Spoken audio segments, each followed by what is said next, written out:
بسم اللہ الرحمن الرحیم۔ السلام علیکم۔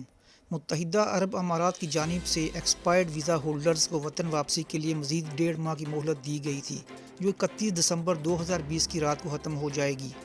Federal authority of identity and citizen ship (ICA) کی جانب سے ایکسپائرڈ ویزا ہولڈرز کو خبردار کیا گیا ہے کہ وہ ڈیڈ لائن سے قبل امارات سے واپس چلے جائیں یا اپنے ویزوں کا سٹیٹس تبدیل کروا لیں تاکہ انہیں امارات میں مزید قیام کا قانونی جواز مل سکے۔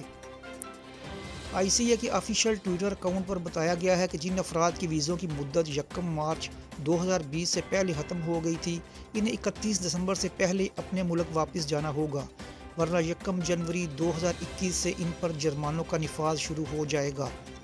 تاہم اس رعایتی مہلت سے وہ افراد مستفید نہیں ہو سکیں گے جن کے وزٹ ویزے اور رہائشی ویزے 1 مارچ 2020 کے بعد ایکسپائر ہوئے ہیں۔ ایکسپائرڈ ویزا ہولڈرز کے لیے وطن واپسی کے لیے ٹکٹ 31 دسمبر سے پہلے کروانا ہوگی اور فلائٹ کے ٹائم سے 4 گھنٹے قبل ایئرپورٹس پہنچنا ہوگا۔ ابوظہبی، شارجہ اور راس الخیمہ کے ایئرپورٹ سے وطن واپسی کرنے والوں کو کم از کم 6 گھنٹے پہلے ایئرپورٹ پہنچنا ہوگا تاکہ ان کی ایمنسٹی پروگرام میں رجسٹریشن کے باعث جرمانوں کی معافی ہو سکے، جبکہ دبئی اور المکتوم ایئرپورٹ سے وطن لوٹنے والوں کو پرواز سے 48 گھنٹے پہلے Dubai civil aviation security centre پہنچ کر رپورٹ کرنا ہوگی، جبکہ جن افراد نے اپنے اہل خانہ یا دیگر افراد کو اسپانسر کر رکھا ہے، ان تمام کو ایک ہی وقت میں امارات سے واپس جانا ہوگا۔ اپنا بہت زیادہ خیال رکھیے گا اور میرے چینل کا بھی۔ اللہ حافظ۔